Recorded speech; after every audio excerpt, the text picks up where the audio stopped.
प्रिय छात्रों, देखिए बेटा, पर्यावरण पाठ हमारा कक्षा 9th संस्कृत विषय में चल रहा था और आज उसका हम अंतिम गद्यांश लेके आ रहे हैं कि पर्यावरण आज हमारा किस प्रकार से प्रदूषित हो रहा है, किस तरह से किन किन तत्वों के कारण हमारे जो प्राकृतिक संसाधन हैं जिनसे पर्यावरण बनता है, वृक्ष आदि हैं, नदी झरने आदि हैं, तड़ाग है, तालाब है, झीलें हैं, ये सभी आज दूषित हो रही हैं, जिससे कि जलचर जो हैं, जल में रहने वाले जीव जो हैं वो भी नष्ट होते जा रहे हैं और ज़्यादा से ज़्यादा वृक्षों को काटने के कारण हमारे जंगल के जो जीव हैं वो भी धीरे धीरे समाप्त होते जा रहे हैं।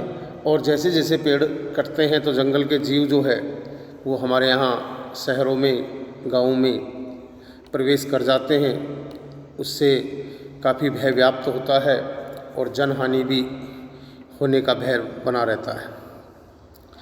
इसलिए पर्यावरण को हमें सुरक्षित रखना है, बचाए रखना है, ताकि सभी जीव अपनी जगह पर स्थित रहें। अन्यथा पर्यावरण अगर नष्ट होगा तो मानव जीवन जो है वो भी दुर्भर हो जाएगा। तो आज का हमारा अंतिम जो 11वें अध्याय का गद्यांश है, चौथा गद्यांश, वो हम देखेंगे। देखिए, छोटा सा गद्यांश है कि धर्मो रक्षित है इति आर्षवचनम। इति आर्षवचनम, आर्षवचन, आर्ष एक ऋषि है, आर्ष कहेंगे ऋषि, अर्थात ऋषियों का प्रमाणिक वाक्य है, प्रमाणिक वचन है, प्रमाणित किया हुआ वचन माना गया है कि धर्मो रक्षति, धर्म की रक्षा करने पर, अर्थात रक्षा किया हुआ धर्म रक्षा करता है, रक्षित है, अर्थात जिस धर्म की हम रक्षा करते हैं वो धर्म ही रक्षा करता है।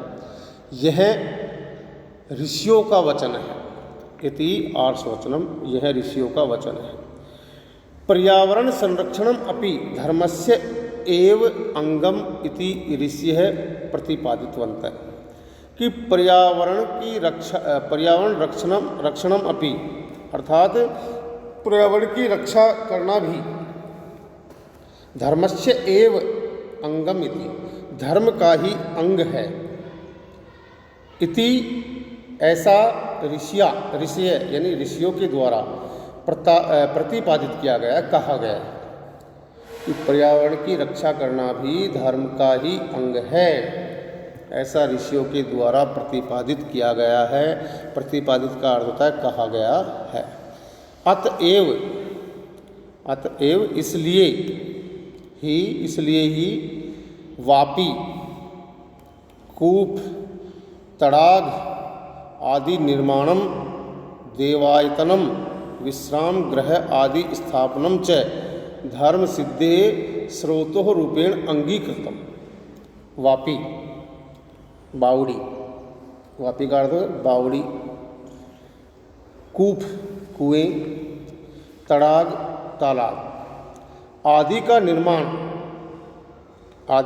निर्माण, देवतायन अर्थात देवताओं का घर, अर्थात उसे कहेंगे देवालय, मंदिर, विश्राम गृह आदि स्थापनम च, स्थापित करना या बनाना, धर्म सिद्धे स्रोत रूपेण, धर्म की सिद्धि के स्रोत के रूप में, धर्म की सिद्धि के स्रोत के रूप में स्वीकार किया गया है। अंगीकृतम यानी स्वीकार किया गया है। आगे कुकुर, कुत्ता, सूकर, सुअर, सर्प, सांप, नकुल आदि, नेवला आदि, कुत्ता, सुअर, सांप, नेवला आदि स्थलचर, अर्थात पृथ्वी पर जो विचरण करते हैं, स्थलचर, जिसको हम कहेंगे थलचर, ठीक है। और जलचर होते हैं मत्स्य, मछली, कच्छप, कछुआ, मकर, मगरमच्छ आदि, प्रभृतय यानी आदि इत्यादि। जलचराश्च, जलचर भी रक्षा करनी चाहिए।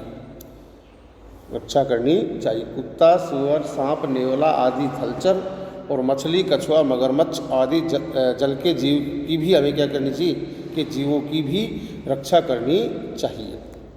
यत रक्षा करने चाहिए, यत यानी क्योंकि ते स्थल मलानाम, ते स्थल मलानाम अपान अपनो दिने।